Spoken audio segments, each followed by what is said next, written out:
Hello everyone, Mr. Storkin here, and welcome to kind of a special video. We're going to kind of be doing a couple of these for the year of DC, because it is the year of DC, and I want to talk about something that was really fun and really amazing that I was able to do this year. So for those who don't know, I went to the Fan Expo event in my hometown. There's a couple of videos of it on the YouTube as well as in our playlist for the year DC. I almost said the wrong thing there.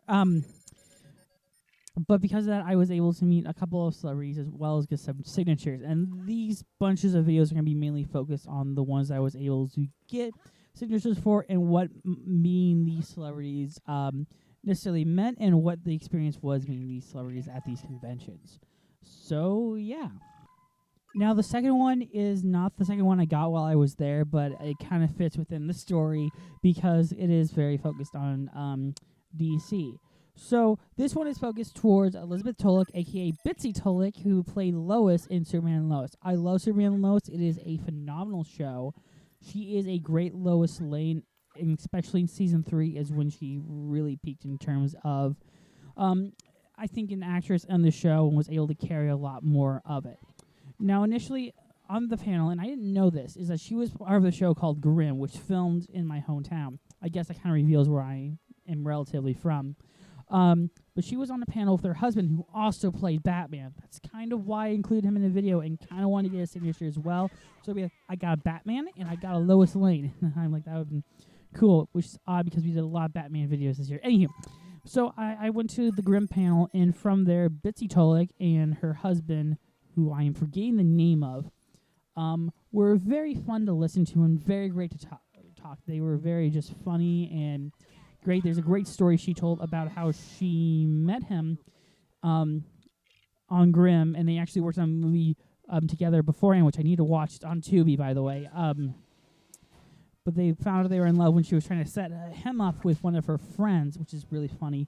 And also about how he directed the really emotional episode of Superman and Lois, where we get the death of Sam Lane, about how he was basically the Nepo baby to her, and that was just really great. I could really sense the love and compassion. Bitsie was a fantastic storyteller, which was great, and she really seemed to care about her crew. As based on what she said, she was like, I was there trying to make sure the crew were done early or they were able to finish with the X amount of time, which sounds phenomenal. She also moderated the Superman panel, which I will talk about more in another video in a second. But she was surrounded with 4 other Superman actors. 2 of them had to cancel. Brandon Routh and Tim Daly had to cancel. But she was moderating with Superman actors Dean Cain, Tom Welling. I make sure to say Tom, not Todd, even though I want to say Todd Welling. George Newbern and Tyler Holenlich, 2 of my favorite Superman actors. And also because she was able to work off of Tyler. Now, I think they have great chemistry, and she really did work well as a moderator. She was really fun and really knew how to keep the energy going. She told a fantastic story about how Tyler would play a bunch of jokes on her. One of them was about one time there's a scene when Bizarro is eating like these fake rats, and what had happened is he took one of those fake rats that they had built, and he left it on the set. And Bitsie, who's afraid of rats, saw it, and because Tyler was also filming it, and she threw her special, delicious croissant sandwich. I had to think of the name for a second because I really don't like the sandwich that she talked about. But she threw it at them, and she was very animated during the whole thing. Like, she would sit up and crawl because she was like afraid of rats. She seemed like a wonderful and fantastic person and really funny, even though she almost got in trouble with mentioning her husband. Now, I went to go see Bitsie on the first day because I was leaving the convention after Christopher Lloyd's panel, and I was like, you know what?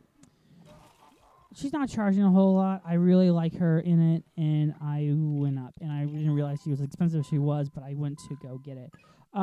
Of the group, of the pictures that they had one picture in particular that had her with onomatopoeia on it. And no one else had chosen. I'm like, you know what? I'm going to choose that one. So I chose that one and went to Bitsie, and she said, oh, my goodness, someone chose my favorite photo. I'm like, oh, she mentioned it was done by an artist, and I do apologize that I forgot to take note of who did so I can give them special credit. But she was there, and I asked her about Grimm. She said watch it, so I have that permanently record in my brain now. Thank you, Bitsie. But I also had mentioned how she was great in it, and it was her for best acting, and she really liked that. And then she went to go shake my hand. That's when I dropped the phone. I had to go pick it up. The way that she wanted me to shake her hand, which I think maybe has ruined my, not necessarily my opinion or the fantasy of what type of person she is, because she seemed very just like the average person. And she did go to Harvard and all that. She did this kind of wet fish, kind of queen type thing. And I don't know how to shake with that. And she's like, pleasure to meet you. And then I went to shake. I'm like, I don't know how to do that. But she seemed really knowledgeable. And she was with someone beforehand and she knew how Tyler signed stuff. And she was like, oh, I know how Tyler does this, so I'm going to do this column to Tyler. She seemed really well known. And she seems to be really in support of the fans and communities. But I don't know how I felt about that way she shook hands. Maybe just because she was sitting down. But it kind of raised a bit more questions in my head of how much of this is an act. So, yeah. Hello, everyone. Mr. Storkin here, and welcome to kind of a special video. We're going to kind of be doing a couple of these for the year of DC, because it is the year of DC, and I want to talk about something that was really fun and really amazing that I was able to do this year. So for those who don't know, I went to the Fan Expo event in my hometown. There's a couple of videos of it on the YouTube, as well as in our playlist for the year DC. I almost said the wrong thing there. But because of that, I was able to meet a couple of celebrities, as well as get some signatures. And these bunches of videos are going to be mainly focused on the ones I was able to get signatures for, and what meeting these celebrities necessarily meant, and what the experience was meeting these celebrities at these conventions. So, yeah. The first one that we are talking about today is, of course, dear old Tom Cavanaugh, who, for those who don't know, played Ed in the show Ed, as well as he was in that fantastic Yogi Bear movie. But he was in a really important DC adaptation of The Flash. Now, I loved The Flash. It was one of my favorite shows when it came out, and we did review all of the episodes of Season 1 for this year, because it was celebrating the 10th anniversary of the first year. Coincidental for the year DC, though.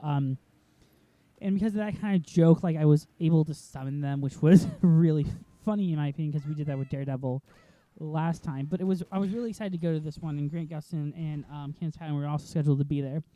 But Tom Cavanaugh was in The Flash. He portrayed almost every version of Harrison Wells. He also portrayed, not betrayed, I want to make that evidently clear, the Reverse Flash, the main villain of the first season.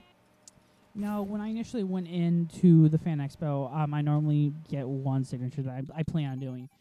And Tom was one of them, because he was on the cheaper end, and I had a Reverse Flash Funko Pop, and I got that Reverse Flash signed by him. But going into it, I was a bit nervous because I went to the panel beforehand, and where it was only him and Danielle Panabaker. And there, Tom was very much a chatty Cathy. He very much owned the conversation. I was like, okay. I wonder if he's actually like that in real life. So we went to that was just a show and so forth.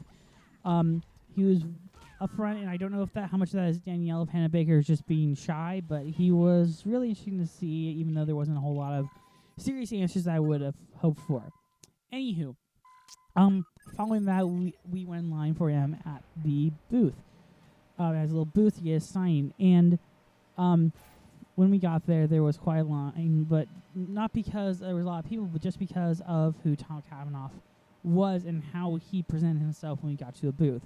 When we got up to the booth, when we finally got a signature, he would very much talk to anyone who listens, which is great because he's probably a really great professional guy. It was just kind of odd that he was so talkative, but it was really great to see him as well. And also from that, I learned from the person next to me that he had to pitch the different versions of Harrison Wells for each season. So he basically pitched Sherlock, which not my favorite of the group, but okay, fine, whatever. Sherlock, HR.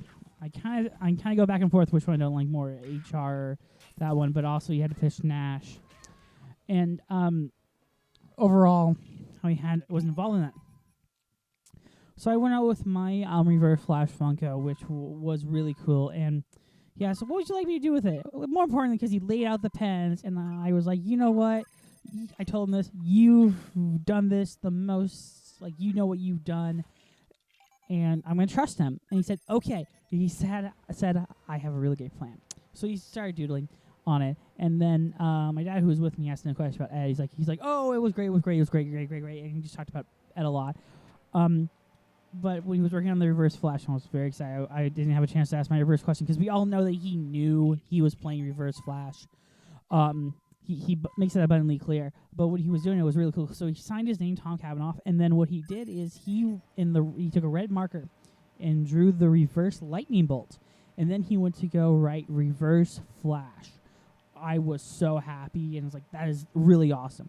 But Tom was a really nice person, and he was really fun to listen to. Well, it's kind of interesting because he also directed along with Danielle Panabaker at the panel.